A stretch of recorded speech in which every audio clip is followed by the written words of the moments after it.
விடாமுயற்சி திரைப்படத்தோட first day first show ticket உங்களுக்கு வேணுமா? அதுக்கு நீங்க கீழே தெரிகிற இன்ஸ்டாகிராம் ஐடியை ஃபாலோ பண்ணிட்டு #விடாமுயற்சி அப்படின்னு மெசேஜ் பண்ணுங்க. நீங்களும் குலுக்கல் முறையில் டெய்லியும் டிக்கெட் வின் பண்ணுவதற்கான வாய்ப்புகள் ரொம்ப அதிகமாக இருக்கு. தள்ளி போகிறதா விடாமுயற்சி படக்குழு? ஒரு பயங்கரமான குழப்பம் இணையதளத்தில் பரவிக்கொண்டு இருக்கிறது.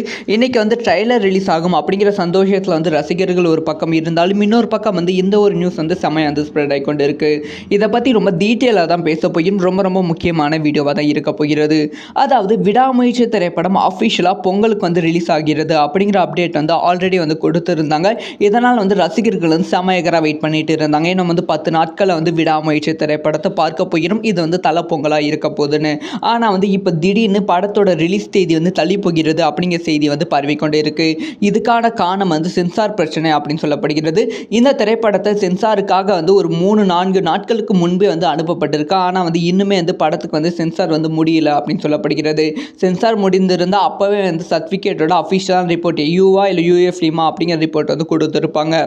அது மட்டும் இல்லாமல் வெளிநாடுகள் இந்த திரைப்படம் ரிலீஸ் ஆகுதுன்னா ஒரு 15 நாட்களுக்கு முன்பே சென்சார் அனுப்பியிருப்பாங்க. ஆனால் படம் ரிலீஸ் ஆக இன்னும் 10 நாட்கள் தான் இருக்குது. இனிமேல் இந்த வெளிநாடுகளில் சென்சார் முடியவில்லை. அதனால் என்ன ஒரு செய்தி பரவிக்கொண்டு இருக்குன்னா, விடாமுயற்சி திரைப்படம் பொங்கலுக்கு ரிலீஸ் கிடையாது, ஜனவரி இறுதி வாரத்துக்கு தள்ளி போகிறது அப்படிங்கிற ஒரு விஷயத்தை சோஷியல் மீடியாவில் ஸ்ப்ரெட் பண்ணி கொண்டு இருக்கிறார்கள். முக்கியமாக நிறைய பேர் இதை பற்றி ட்வீட் போட்டுக்கொண்டும் வருகிறார்கள். இந்த ஒரு விஷயத்தை பற்றி உங்களோட ஒப்பீனியன் என்ன?